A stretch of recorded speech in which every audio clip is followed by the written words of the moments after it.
belum pernah lihat. Kacamata buat nyelam. Ini bukanya kayak gimana ya? Apa ini? Nggak tahu juga ini, Pak. Album foto kayaknya ini. Baru kali ini saya lihat ini. Ininya nih, kayak begitu. Kayak semacam kamera CCTV. Dimasukin ke sini nih kayaknya. Kayak begini. Semacam alat-alat membantu penglihatan itu. Mana lubangnya? Nggak ada.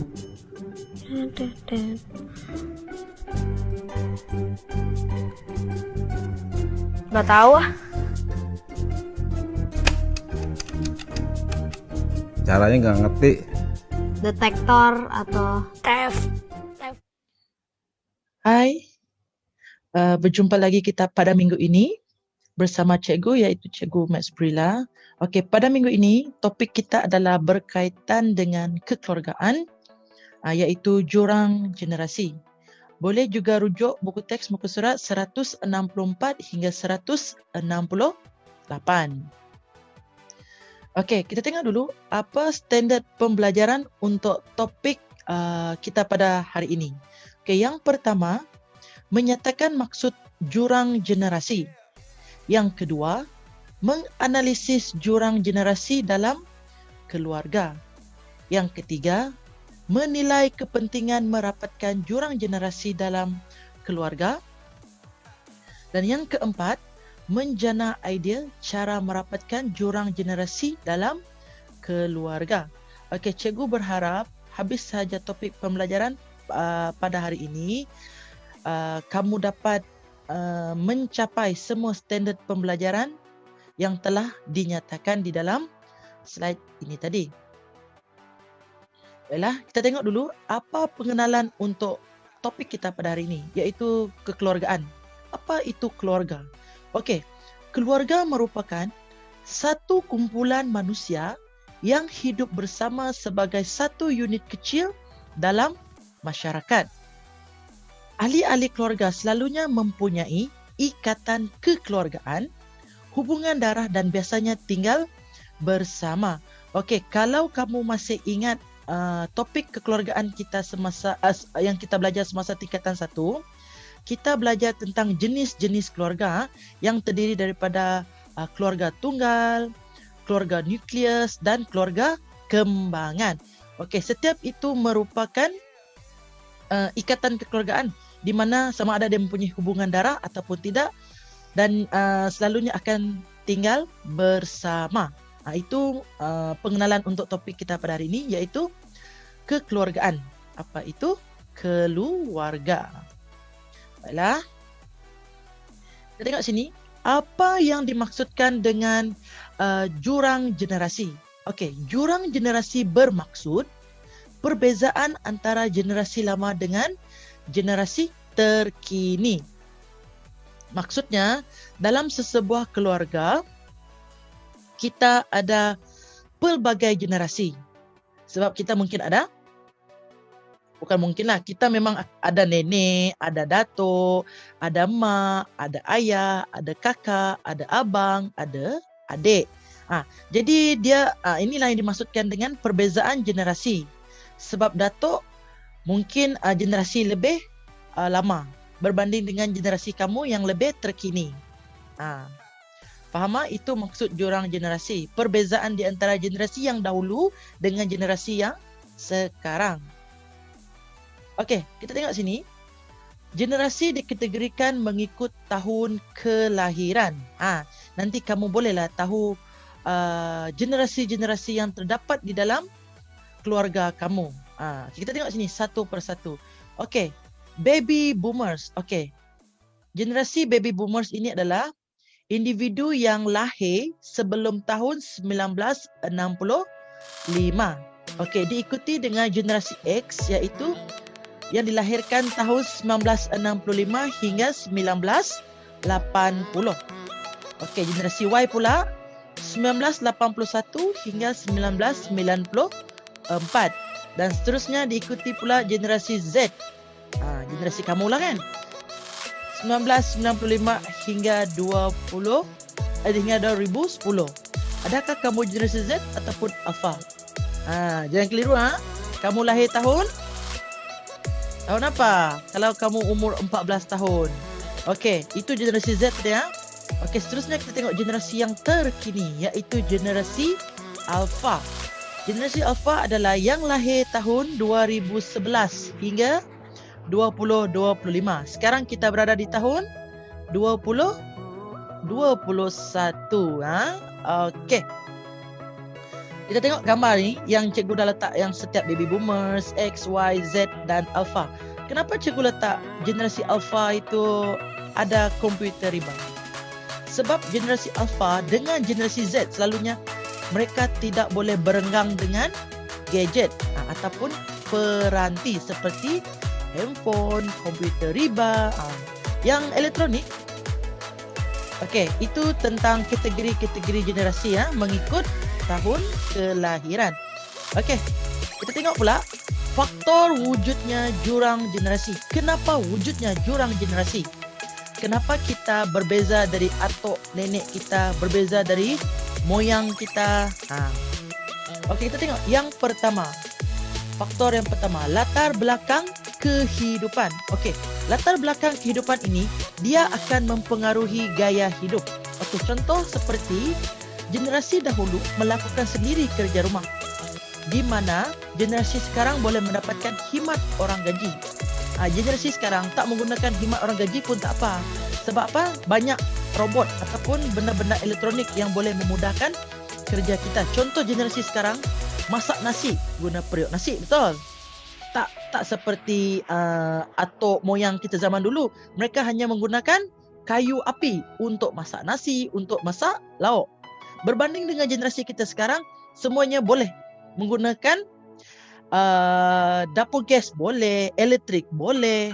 Itu perbezaannya, perbezaan latar belakang kehidupan. Di mana yang zaman dahulu, generasi terdahulu, mereka sangat berdikari, di mana mereka melakukan semua kerja sendiri. Berbanding generasi sekarang, semuanya nak senang je. Kalau mop pun, mop tu boleh berjalan sendiri, betul? Kalau penyapu pun samalah mop tadi, mop dengan vacuum. Vacuum penyapu pula vacuum. Maksudnya itu penyapu elektronik. Okey, kita tengok faktor seterusnya. Faktor seterusnya adalah pengalaman hidup. Okey, di mana pengalaman hidup ini dia mempengaruhi corak pemikiran. Contohnya, pemikiran generasi awal kemerdekaan ringkas dan pendedahan terhadap dunia luar sangat terhad berbanding pada masa kini yang lebih terbuka dan kompleks. Okey, zaman kini pemikirannya lebih terbuka luas dan kompleks. Maksudnya benda susah-susah. Benda kompleks lah, yang rumit. Berbanding yang generasi terdahulu, pendedahan mereka terhadap dunia luar sangat sedikit, sangat terhad. Sebab apa? Mereka tiada teknologi berbanding kita generasi sekarang. TV pun, televisyen pun mereka zaman dulu, mungkin zaman moyang mungkin belum ada. Tapi zaman atuk nenek, TV tak ada color. Tak ada color. Tak ada warna lah maksudnya. Maksudnya hitam putih. Macam cerita Piramli. Itu generasi zaman dahulu lah. Okey, kita tengok seterusnya. Faktor seterusnya adalah jarak umur. Di mana jarak umur ini dia boleh mempengaruhi komunikasi. Contoh sini kita tengok. Generasi dahulu tidak memahami bahasa generasi sekarang yang banyak menggunakan bahasa Selangor. Tahu bahasa Selangor tu macam mana? Kamu tahu macam mana bahasa Selangor tu. Kalau kamu balik kampung, sebab trend sekarang kan viral, bukan viral lah, yang famous di TikTok tu kamu bawa balik rumah panjang. Contohlah seperti dulu yang famous tu seperti hi guys, jagong guys. Tak patutlah kamu nak panggil atuk nenek kamu kat kampung. Hi guys, apa khabar? Hi guys, nama berita. Atuk kamu pun pelik. Cuk, apa maksud guys tu? Padahal guys itu adalah guys in bahasa in English, betul. Cuma ejaannya adalah GAIS, guys, dengan intonasi yang sangat lain, tune. Sebab yang generasi yang zaman dulu mereka sangat mudah, tak kompleks. Maksudnya kalau A lah, kalau B lah. Berbanding yang generasi sekarang yang banyak menggunakan bahasa Selangor. Kamu tahulah apa bahasa Selangor tu. Cikgu Kukut dah bagi contoh tadi. Hi guys. Tengah buat apa tu guys? Kalau sis bro tu okey lah. Yang sekarang pun banyak juga lah bahasa-bahasa Selangor yang cikgu dengar. Okey, seterusnya kita tengok faktor seterusnya adalah perkembangan teknologi. Okey, perkembangan teknologi semakin lama semakin canggih. Contoh, generasi dahulu kurang pendedahan tentang alatan komunikasi seperti telefon bimbit, tablet dan komputer riba berbanding generasi masa kini. Kalaulah cikgu sebut typewriter, adakah kamu tahu apa itu typewriter? Typewriter, dahulu orang menggunakan typewriter untuk menaip, berbanding sekarang menggunakan komputer riba. Kalau dulu handphonenya ada antena, boleh. Kalau nak cari signal tu tarik dulu. Berbanding sekarang, semuanya mudah alih. Di mana-mana pun boleh dapat akses, boleh dapat coverage, boleh dapat rangkaian lah. Semakin lama semakin canggih. Telefon dari yang besar kembali kecil. Dan sekarang trend sekarang kembali besar. Sepertilah iPhone dulu kecil, lepas tu sekarang kembali besar, kecil. Dia akan ada Pro Max lah. Kalau kamu bagi atuk nenek tu pakai, memang tak dapat. Mereka kurang mahir dengan teknologi yang canggih berbanding generasi sekarang. Okey, kita tengok slide seterusnya. Okey, kepentingan. Apa kepentingan kita merapatkan jurang generasi? Di sini ada 5 kepentingan. Okey, yang pertama, dapat mengeratkan hubungan. Okey, contohlah tadi kan ada 4 faktor kenapa wujudnya jurang generasi ini kan. Okey, kalau kita merapatkan jurang generasi di antara atuk nenek dengan kita ataupun parents kita dengan kita, dia dapat mengeratkan hubungan. Contohlah kamu main PUBG, kamu ajaklah atuk nenek, kok mereka pun memang berminat bermain PUBG. Contoh saja. Sebab untuk mengeratkan hubungan. Ataupun kamu, kita generasi yang baru ni, cuba mendalami pengalaman lepas mereka. Contoh mereka zaman dulu main congkak. Kita sekarang bolehlah main congkak untuk mengeratkan hubungan. Okey, yang kedua, memudahkan komunikasi. Kalau kamu tahu bahasa-bahasa Selangor, kalau kamu balik kampung kan, kamu menggunakan bahasa-bahasa Selangor. Bagilah dengan maksud sekali supaya boleh memudahkan komunikasi. Tidaklah atuk nenek kamu terpinga-pinga, ataupun kamu cuba faham bagaimana orang zaman dahulu berinteraksi, supaya taklah macam itik dengan ayam berkomunikasi. Okey, yang ketiga, dapat mengekalkan hubungan yang baik. Dapat mengekalkan hubungan yang baik lah, samalah macam mengeratkan hubungan tadi. Dan yang keempat, mewujudkan keluarga bahagia. Apabila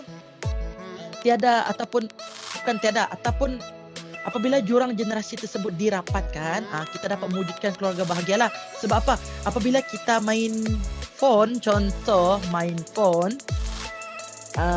WhatsApp lah contoh. Kalau parents, dia mungkinlah parents kita dia masih boleh lah main WhatsApp ke tengok YouTube kan, compare to atuk dengan nenek kita. Apa yang kita tahu, kita ajar yang lebih tua daripada kita. So, supaya dapat mewujudkan keluarga bahagia. Dan yang last kali itu, mengukuhkan institusi kekeluargaan. Apabila jurang generasi dirapatkan, secara tidak langsung dia akan mengukuhkan institusi kekeluargaan. Kamu akan selalu membuat aktiviti bersama, meluangkan masa bersama. Jadi itu adalah kepentingan merapatkan jurang generasi. Okeylah. Baiklah, sampai di sini saja pengajaran cikgu tentang topik kekeluargaan, iaitu jurang generasi. Cikgu berharap kamu dapat serba sedikit bayangan tentang apa itu jurang generasi. Jadi nanti kamu bolehlah cuba mengkaji generasi-generasi yang terdapat di dalam family kamu, di dalam keluarga kamu. Okey. Sampai di sini saja. Kita akan berjumpa lagi pada minggu hadapan. Waktu yang sama, hari yang sama. Okey. Bye.